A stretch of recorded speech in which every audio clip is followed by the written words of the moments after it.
If you want to start turning, we're going to the book of Ezekiel. Allow Ezekiel to preach to us this morning.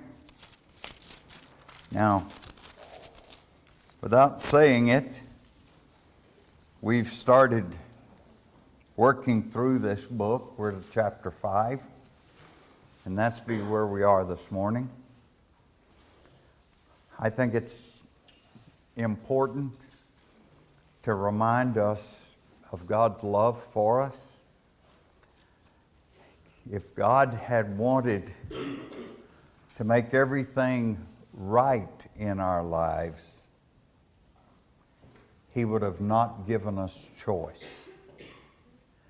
Choice is what gets us into heartaches.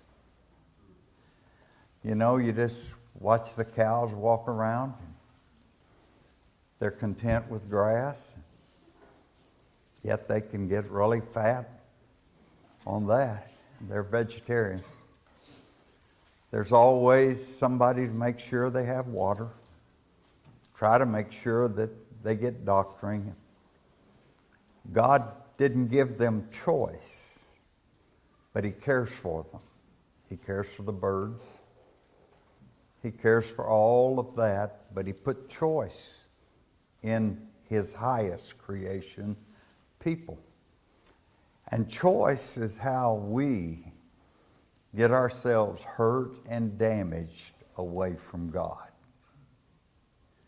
God says, if you love me, keep my commandments. That's choice. If you love me, make the right choice. And the right choice says, I see what you've done for me, God, and I choose to serve you. And we're going to look at Ezekiel. Ezekiel was a married man. He was a priest.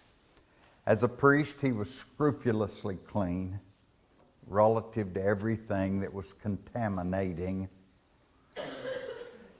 God called Ezekiel to preach. He was in Babylonian captivity.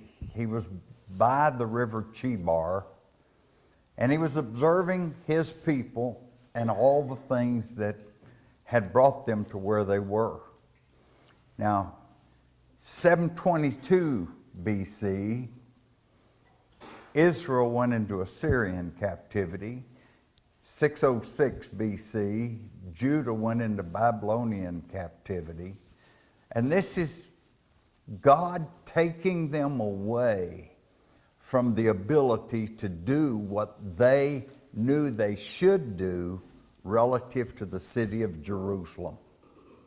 All of their sacrifices were to be at the city of Jerusalem in the temple. So God removed from them the ability to even imagine that they were getting it right. They knew now they weren't getting it right. Well, He called Ezekiel to preach.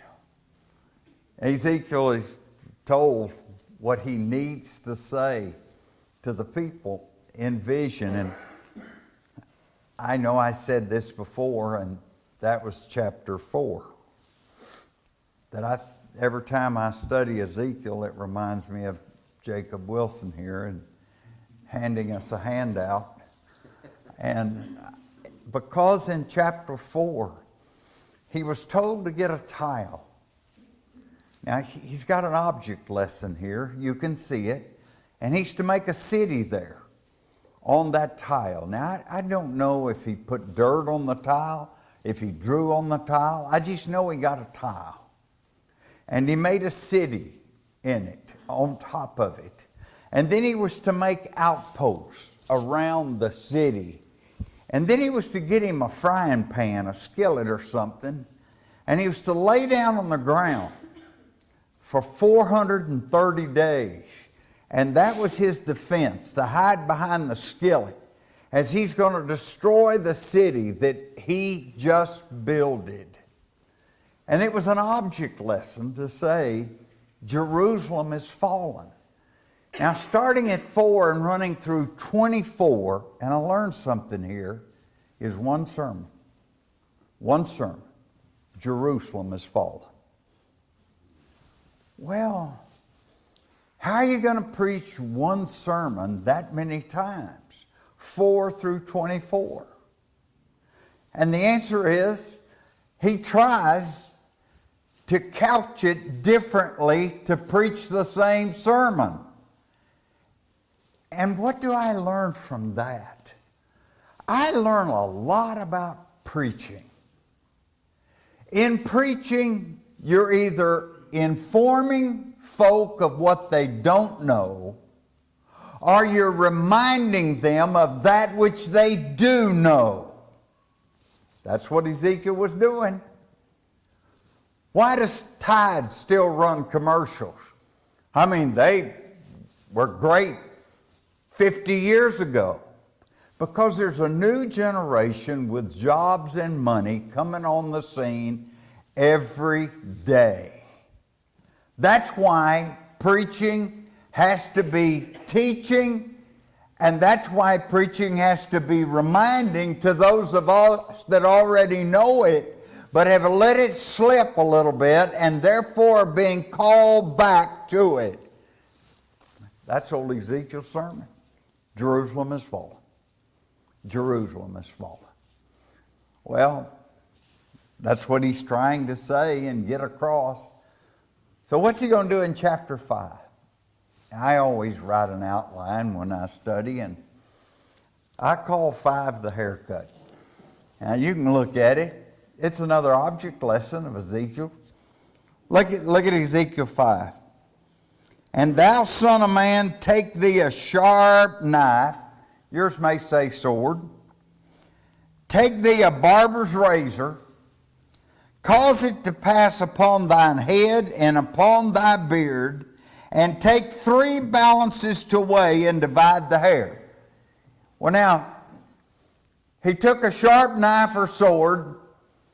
He took a razor. He chopped out of his hair. I'm reminded of about a 3 or 4 year old kid. First time they got hold of the scissors and went after their own hair. But he's got a crowd watching him now. What on earth is the matter with Ezekiel? Do you see what he's doing? He's cutting globs out of his hair. He's using a razor to cut globs out of his beard. What is he doing? And then he goes and gets scales. And he's weighing the hair. And he's trying to get 3 exact portions of the hair. What is the matter with Ezekiel? Look as he goes on. Thou shalt burn with fire a 3rd part in the midst of the city. Now the city was on the tile, chapter 4. You're going to burn a 3rd part of it. When the days of the siege are fulfilled, and thou shalt take a 3rd part and smite about it with a knife. He took another 3rd part and he's cutting it. Well, it's already been cut off, and he's cutting at it as he's working there. He's got a crowd watching. Has Ezekiel lost his mind? What's the matter with him? He goes on. And a 3rd part thou shalt scatter in the wind. And he's just throwing it up, that it might float. And I will draw out a sword after them. He's running and hacking at the hair that he threw up in the wind. He's got a big group gathered to watch the crazy prophet. Thou shalt also take thereof a few in number. Now look at that. Because he divided the 3rd part into 3 pieces. So in my Bible, I went 1 to 3, and then I went ABC. And he divided the 3rd part in 3 pieces. Now he was running and hacking at it in the wind. And look what he did with this little piece of that 3rd part. A few in number, and bind them under thy skirts. They were made a part of him. They were to be the survivors of this. I want you to notice we went through 3 parts And then we went into thirds of the third part. And only a third of the third part is going to survive. Yeah, God was fed up with Israel and Judah. He was totally fed up. I'll tell you the reason now. And we'll look at it again and again as we pursue. Because they did not do what He put them there to do. Ooh. God has a purpose for you and me. And it does make a difference whether we do what He put us here to do. And it's not important for me to look at others about me and say, well, they're doing as badly as I am. That ought to make the point to me. I was put here for a purpose, and I need to fulfill my purpose and not spend all my time looking at others and their lack of fulfillment of their purpose. That's what he's talking about. And he goes on there. I like verse 3. Only a third of the last third would be cared for. 4, then take of them again and cast them into the midst of fire, and burn them in the fire, for thereof shall a fire come forth into all the house of Israel. The third of number 3 is going to be burned. God punishing His people. 1 Peter 4:17 says, for if judgment is to begin at the house of God, what shall be the end of them that know not God? Judgment beginning at the house of God. I look on. Thus saith the Lord God, this is Jerusalem. Here is the reason for the severe judgment. That's my outline. The reason for the severe judgment. This is Jerusalem. God said, this isn't Sodom. This isn't Gomorrah. This is Jerusalem. And look how we've acted. We are allegedly the children of God. And yet we're not doing and seeing that which we should do and see. That's what he's talking about in 5. Thus saith the Lord God, this is Jerusalem. I've set it in the midst of the nations and countries that are round about her. That's an indictment. Jerusalem, Israel, I set you in the middle that you could exemplify what my religion is all about. And you have not exemplified what my lifestyle, my religion is all about. Make an application that's personal. You claim to belong to me. Does everything about the way you conduct yourself say, I belong to God? If not, God is indicting you. And you say you're Jerusalem. You say you're Christians. I hear God say, change your name or change your conduct. Don't tell folk you're Christians. If you're not going to change your conduct to exemplify what I want, what you're to be in reflecting me. And that's why God says right there, you're in the middle of the nations, the midst of the nations and countries that are round about thee. And she hath changed my judgments. See, they failed to influence. You changed.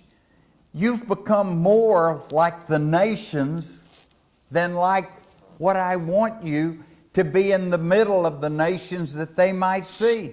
You've changed what you ought to be. And she hath changed my judgments into wickedness more than the nation. He said, you're worse than the people I won't put you there to teach to. People put you there to exemplify what you ought to be to. You're more than the nations, and my statutes more than the countries that are round about her. For they have refused my judgments. Do we know any part of our lifestyle where we have refused God's opinion of what our lives ought to look like? It does make a difference how you and I live. It does make a difference. Yeah, I know salvation is by grace through faith. But don't say that and keep saying that and not realize that it does make a difference how we live. Our conduct counts. Oh. They have refused my judgments and my statutes. They have not walked in them. Therefore, thus saith the Lord God, because you multiplied more than the nations that are round about you, and have not walked in my statutes, neither have kept my judgments, neither have done according to the judgments of the nations that are round about you. You refuse to fulfill the destiny that I had for you. Why has God put us here? Why has God put us here? That's a good question. It's a question we need to ask. And then why has God put me here is the second we ask. But the first is, why has God put us here? And the idea that God has a purpose for us begs us to look for that purpose. They had refused to fulfill their destiny. We learn so much by studying the Old Testament. So what happened to them? They went off into captivity. They could not get to Jerusalem, that they might offer sacrifices that would be even holy. They were contaminated from the get-go. Therefore, thus saith the Lord God, behold, I, even I, am against thee. You know, there's a few people that you kind of hate to be on the opposite team that you're on. But Jehovah is on the top of that list. And what he said to him is, I, even I, am against thee. You see, to whom much is given, much is expected. And God had given them much, and what had they done? They'd put in every idol that all the heathen had, thinking that, boy, I don't want to skip any idol because that may be the one I shouldn't have offended. That's how they got that attitude from the world they live in. They didn't get that attitude from God. God placed them there and he wanted to be their king. God's world is here and he wants to be my king. He will not tolerate being second to anyone or anything. I've got to see. Captivity says, I will not accept being second. Oh. All right, Lord, I'm hearing you. He said, I, even I, verse 8, am against thee, and will execute judgments in the midst of thee in the sight of the nations. Now that's an interesting statement right there. Because God said, I'm going to punish you right in front of all the ungodly. Why? Because your sin was done in front of the ungodly. I put you there to exemplify, and you didn't exemplify. I didn't know this passage existed, but I used to tell my children, and with 3 boys, they could figure a way to get into everything. I'm going to discipline you at the place where you do what was wrong. I know you'd rather not be disciplined in front of other people, but if that's the case, then don't do what's wrong in front of other people. Oh, okay, that was a pretty serious influencer toward not getting it wrong in front of a group. Oh, okay. I don't know, I might have learned that from my parents.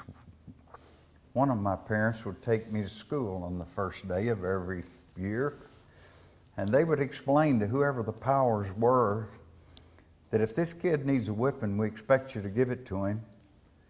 And I expect you to get word home, because if he gets a whipping here, he'll get another one when he gets home.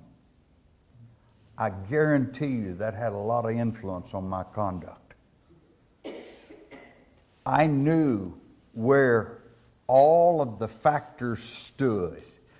I see now here that God says, I'm going to get you, Israel, Judah, I'm going to get you in the presence of the people you were supposed to influence for good and have not influenced for good. Oh, and he did. You know, they went off into captivity. And I will do in thee that which I have not done. That's interesting. And whereunto I will not do any more the like, because of thine abominations. That's a proverbial expression. And that would be fulfilled in 586 with the destruction of Jerusalem by Nebuchadnezzar. But you know what? Jesus used that same statement in Matthew 24:21 with the destruction of Jerusalem after it had been rebuilt by Titus in AD 70. Jesus used the same statement. He goes on. Therefore the fathers shall eat the sons in the midst of thee, and the sons shall eat their fathers, and I will execute judgments in thee, and the whole remnant of thee will I scatter into the winds. Wherefore, as I live, saith the Lord God, surely because thou hast defiled my sanctuary with all thy detestable things, and with all thine abominations, therefore will I also diminish thee. Neither shall mine eye spare, neither will I have pity. I get the feeling Jehovah's filled up. He's totally sick of their conduct. Brethren, the Bible and the Old Testament speak so eloquently. Oh, the New Testament does also. But when we see what he did to them in having them whipped and moved to foreign lands, you know, the United States, except for the Civil War, has never been in a struggle where it took place on their own land. That's been a blessing that it never took place on our own land. But Jehovah is above all.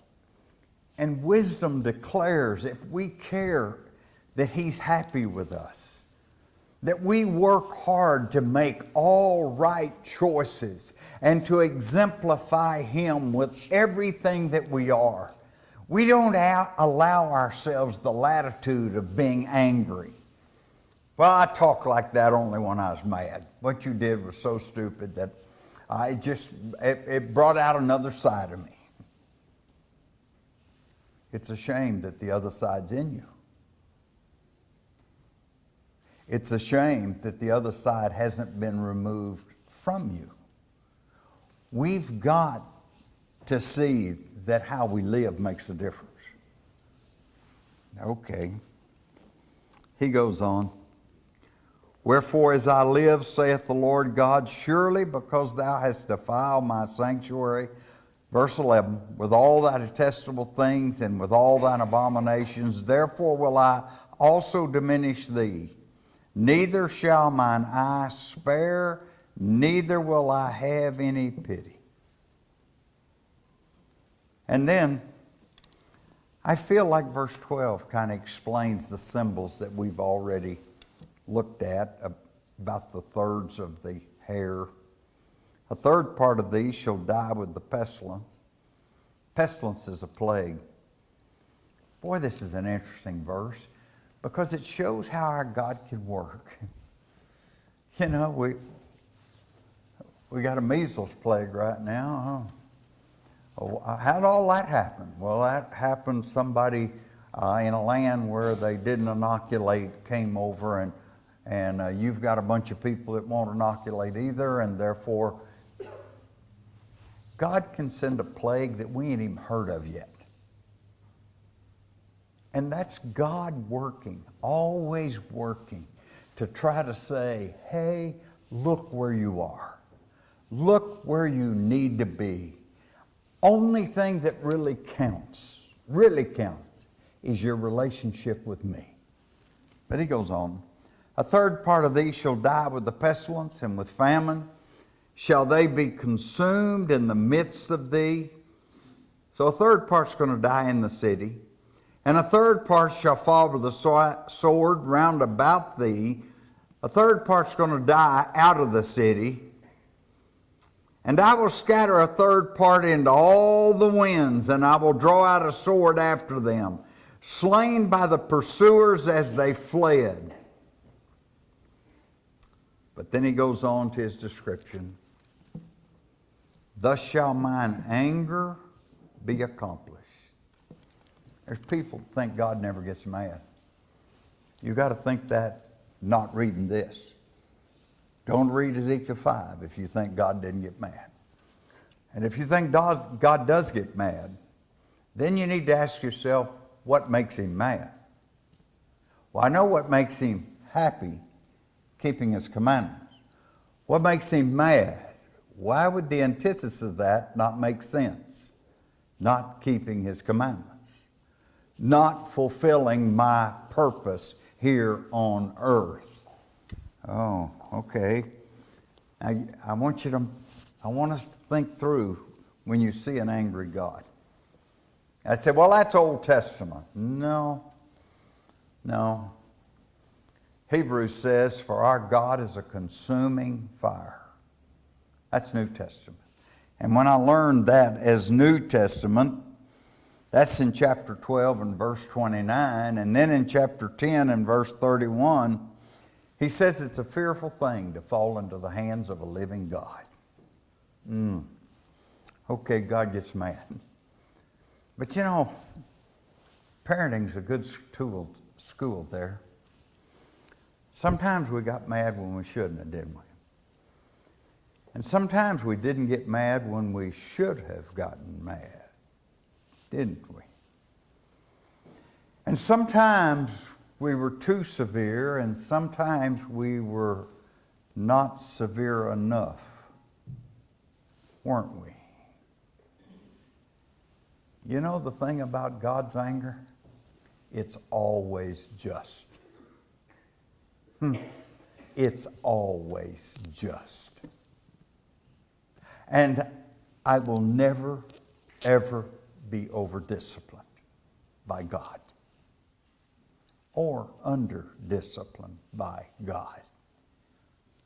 Because my God is the same yesterday, today, and tomorrow.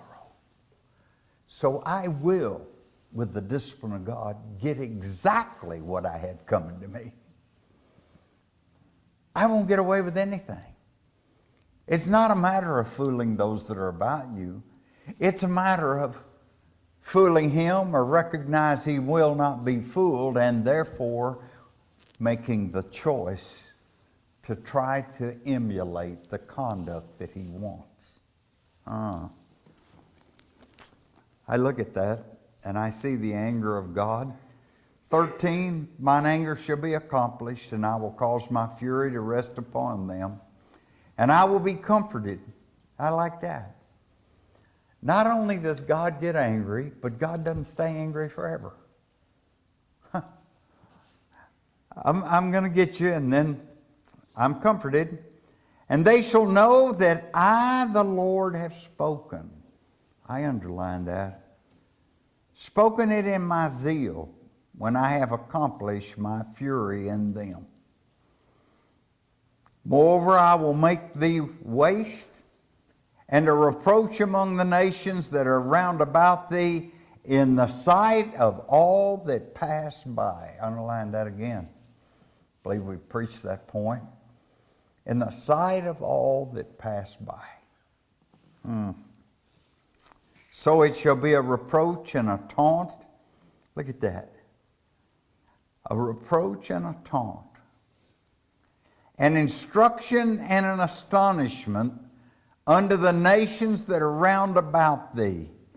It's going to amaze them and instruct them when I punish you. It's going to amaze them and instruct them when I punish you. Ooh.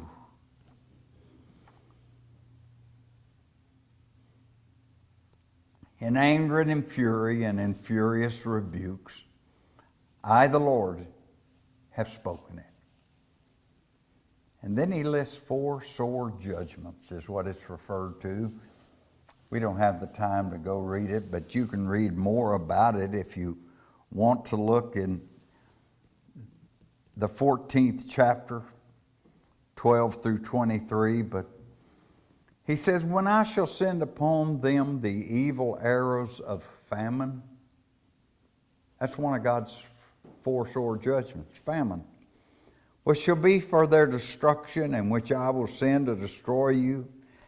Who sent it to destroy us? And I will increase the famine upon you, and will break your staff of bread. So will I send upon you famine and evil beasts.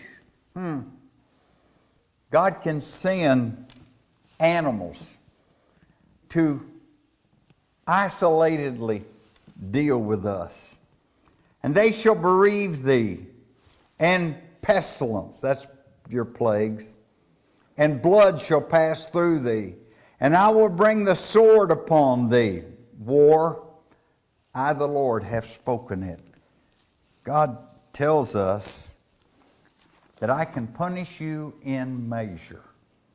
I don't have to destroy your country. I can punish you in measure. If you deliberately refuse to exemplify your purpose, I can take care of you and not mess with anyone around you. Oh, the loss of you is going to influence people around you. But I wasn't working at them. I was working at you. That's what God did. That's what God did with Israel and Judah. And God said the things written aforetime were written for your learning, Romans 15:4, that you through patience and comfort of the Scripture might have hope. How can I have hope? I hear what God has said, and therefore I change me that I might have hope. I love old Ezekiel's sermon.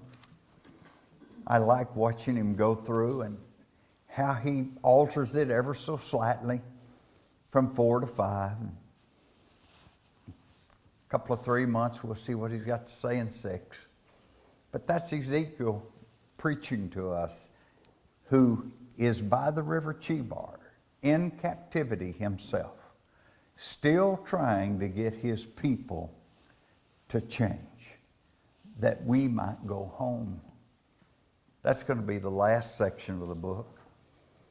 He's going to give comfort to them because they had changed enough that they were going to be allowed to go home. Have I changed enough that I will be allowed to go home? Home, sweet home.